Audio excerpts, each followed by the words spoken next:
Classifieds, a short story written by Pedro Iniguez and narrated by Justine Norton-Kerston. Sunday.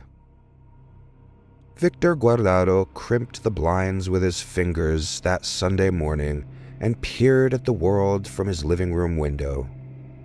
Aside from a few Mexicans painting the front of the apartment complex across the street, there weren't many people ambling about. He knew the men across the street were Mexican because of the regional norteña music thumping from the cheap speakers they'd been lugging around, the heavy bass and accordion-laden tunes wreaking havoc on his ears. Before he made for the door, a pair of Jehovah's Witnesses in white shirts and finely pressed slacks sauntered up the street, stopping at the end of the driveway of his bungalow. He gasped and pulled away from the window, leaning his spine flat against the wall. Had they seen him? He clutched his chest as his heart jackhammered against his sternum. Please go away. Please go away. Please go away. Victor shut his eyes and waited a couple minutes for his palpitations to settle before he ventured a peek outside. They were gone. He stepped out onto the stoop, snatched the morning's paper, and darted back inside, fastening the bolts on the door as fast as his hands would let him. Breathless, he padded into the kitchen, opened the cupboard, and shook a bottle of Xanax. A lone tablet rattled inside. He'd gotten bad about refilling his prescriptions.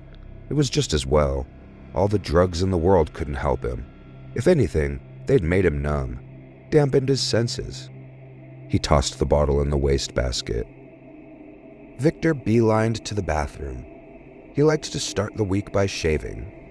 As he stood in front of the mirror, he realized he'd neglected his grooming routine. A full 2 weeks' growth.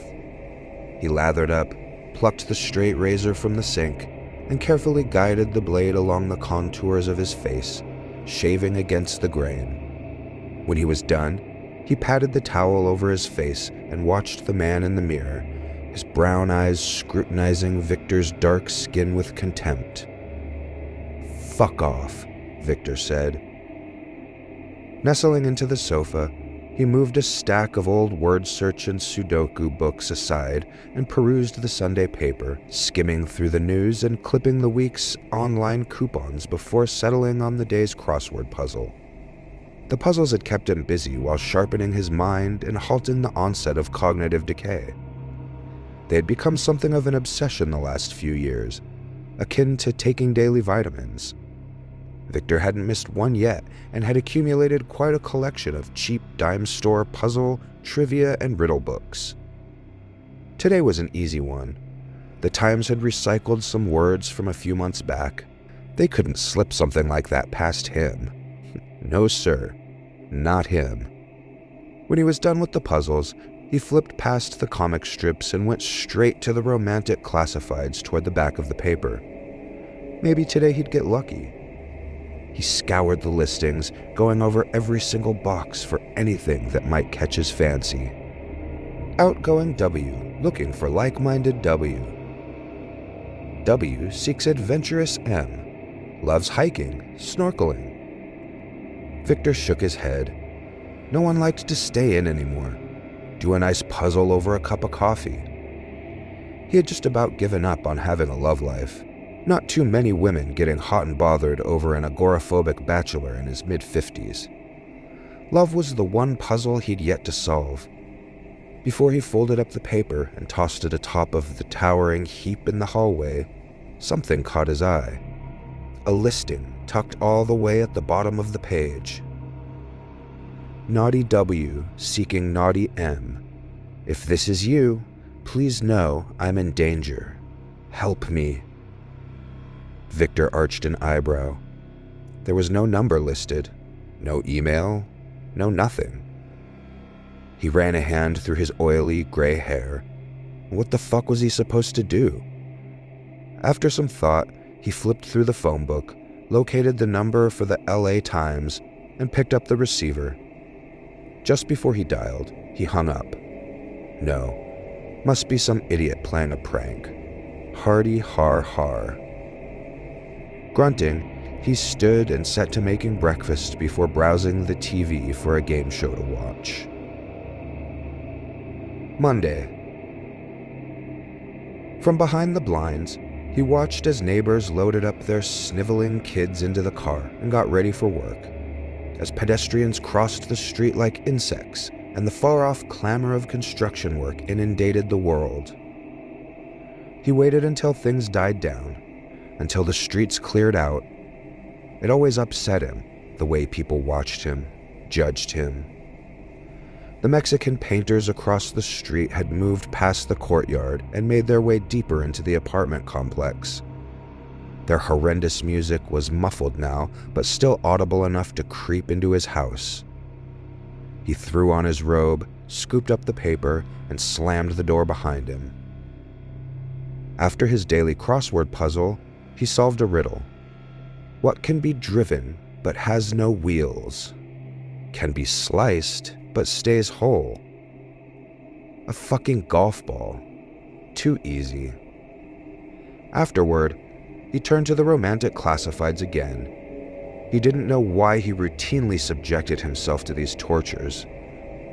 There was that saying, the definition of insanity is doing the same thing over and over again and expecting a different result. Maybe he was insane, a glutton for disappointment. Romance was an enigma to be solved, after all. He took his index finger and ran it down the paper as he went over every single advert. W looking for M. I'm career-oriented. 2 kids. W seeks M for platonic connection. Scouring the rest of the ads, he shook his head and sighed. Same shit, different day. His finger glided all the way down, and he saw the posting again, tucked in a little square near the corner of the page. Naughty W seeking naughty M. They're coming for me. Can't leave the house. They're always watching. Victor scratched his cheek with grimy fingernails. What the hell was going on? Again, this woman had left no means of contacting her. No clue as to her plight. This was turning out to be some elaborate prank. Though, he wasn't sure what the punchline was. But, if she was to be believed, he could relate. Not being able to leave the house, being watched. He almost felt pity for her. He wanted to help, but there was nothing he could do without some address or number to contact her through. Besides, he wouldn't leave the house for anything. Not even for this mystery woman. Before he fired up his computer and logged into work, he peered out the office window. A few Hispanic kids on their way to school giggled as they gazed at his house. Little fuckers. It was awful feeling like a prisoner in your own home. The crippling fear, the anxiety. The world was a monster ready to swallow you whole. Tuesday. He did the unthinkable and skipped the daily puzzles. His finger trembled as it skimmed down the paper and settled on the classified listing. It waited for him in a tiny box as it had before. A private message just for him. Naughty W seeking naughty M. Subhuman monsters have infiltrated society. It may be too late. Subhuman monsters? Now he was almost certain it was all a prank.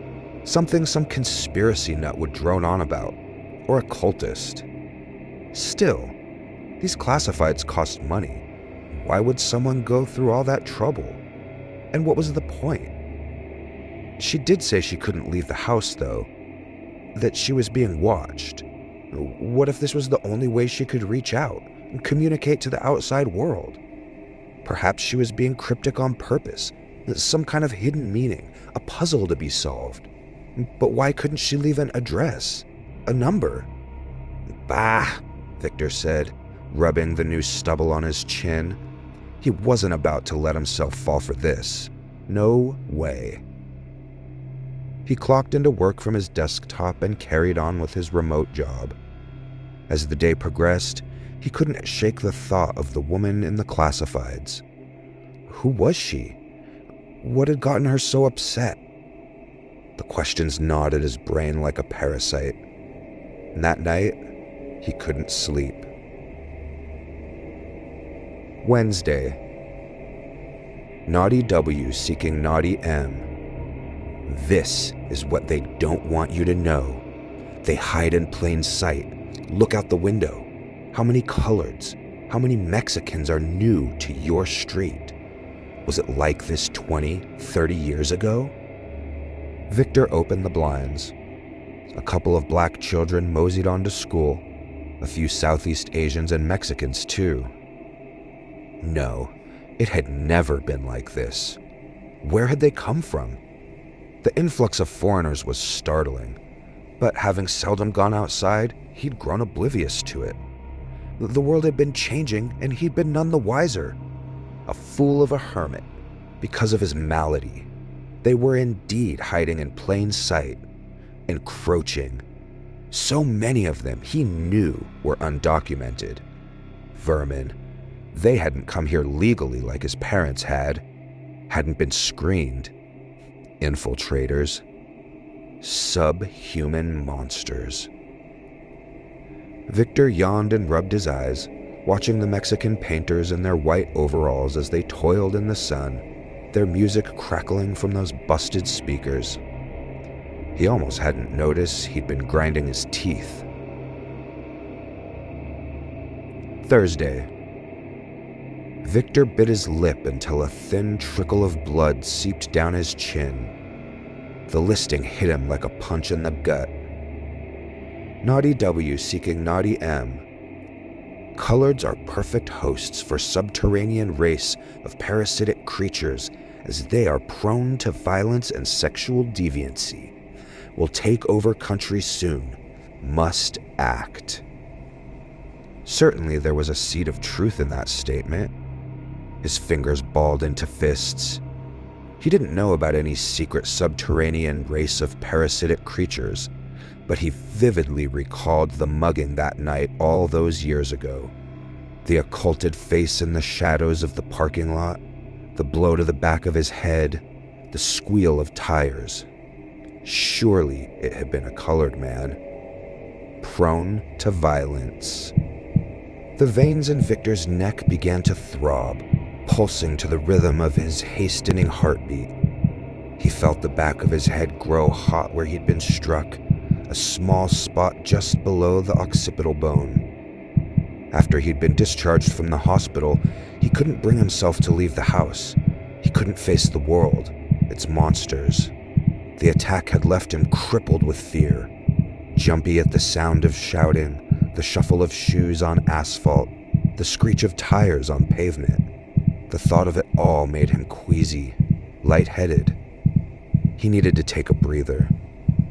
He sat on the couch and looked around for his bottle of Xanax. That's right, it was gone. Friday. Pacing back and forth across the living room, Victor pulled his hair until his scalp burned. He picked up the paper and read it again, just to make sure there weren't any hidden clues.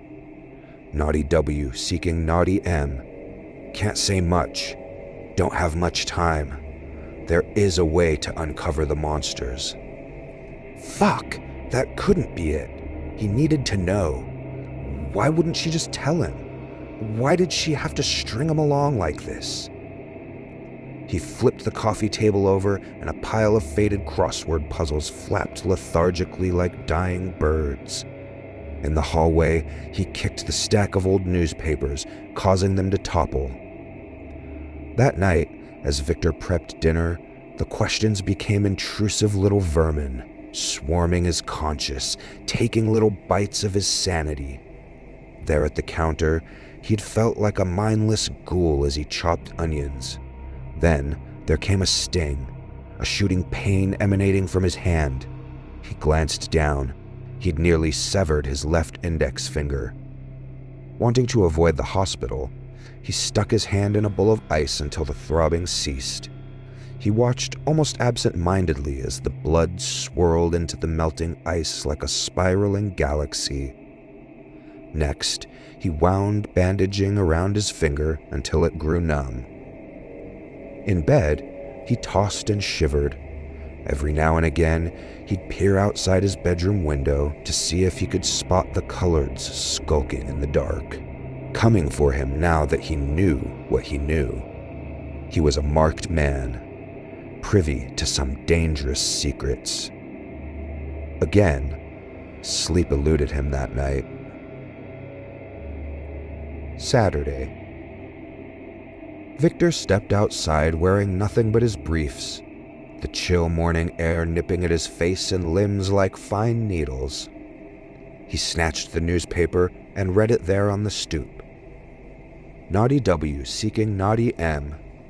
Their true monstrous forms lie underneath the skin of their faces. Look for yourself. He crushed the paper and dropped it at his feet.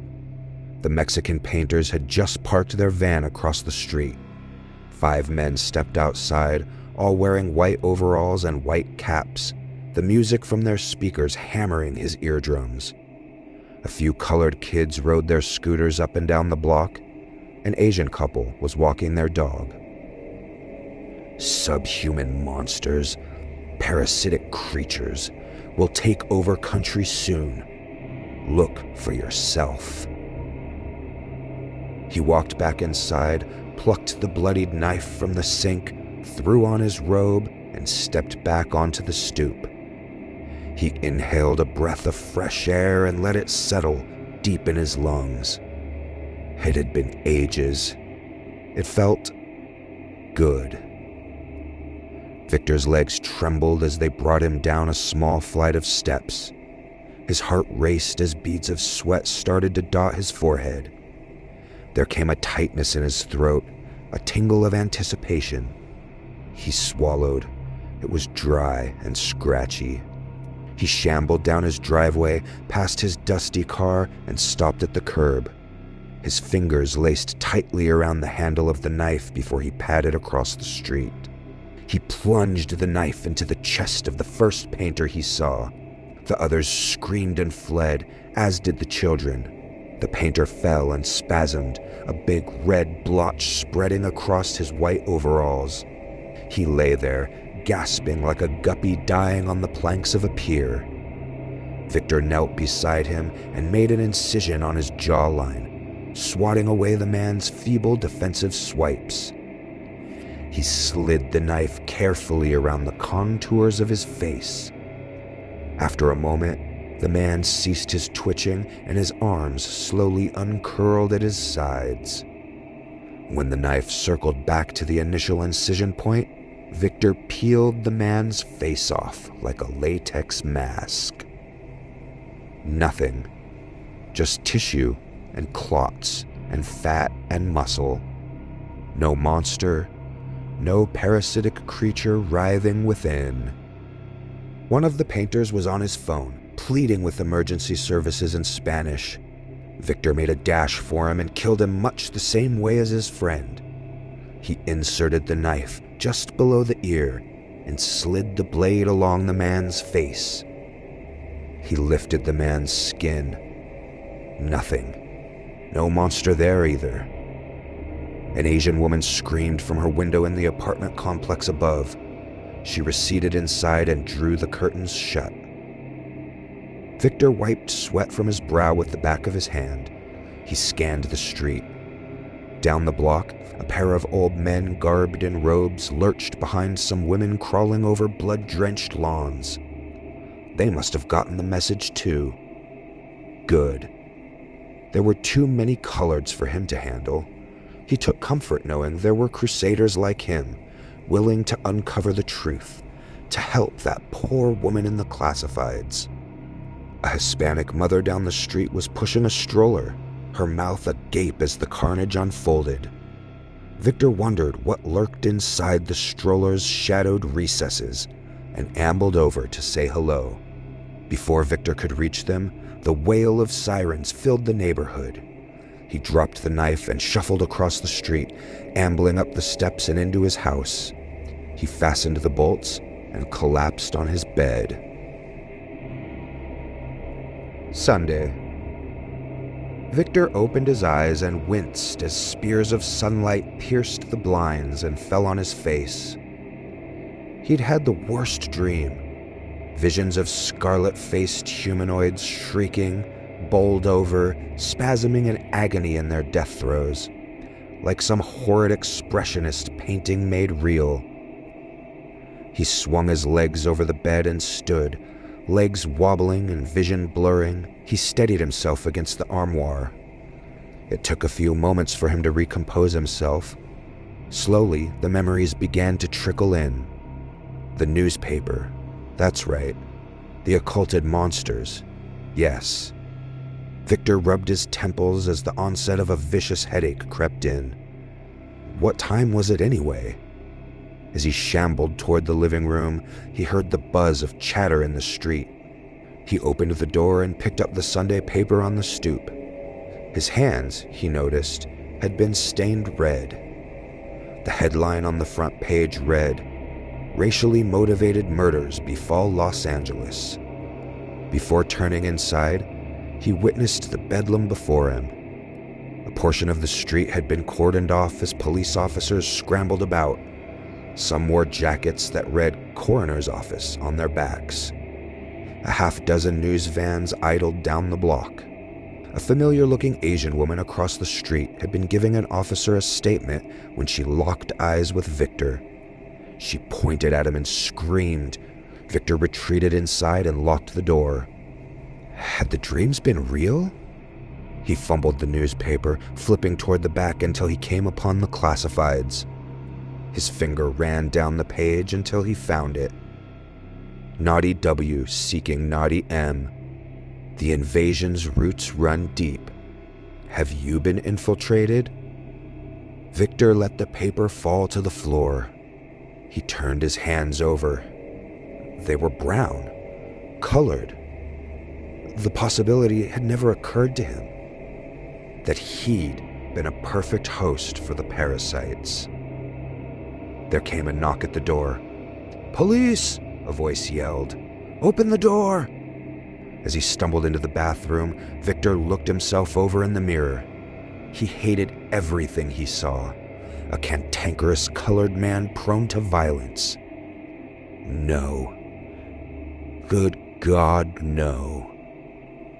The knocks came again. "Open the door!"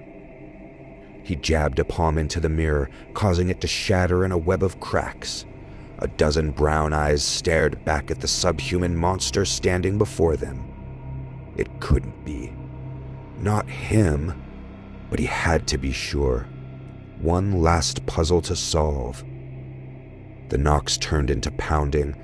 Victor snatched the straight razor from the sink. With a trembling hand, he brought it to his jaw and made the incision.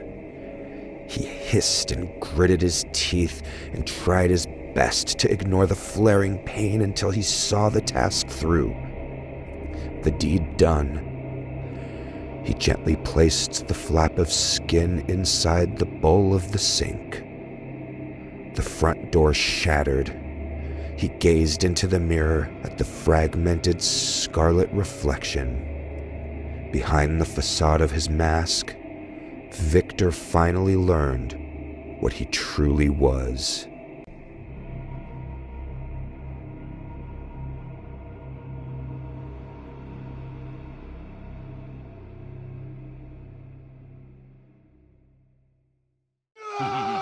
Horror.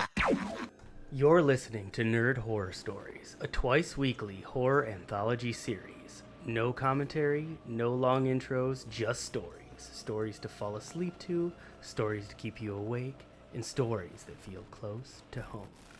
Please subscribe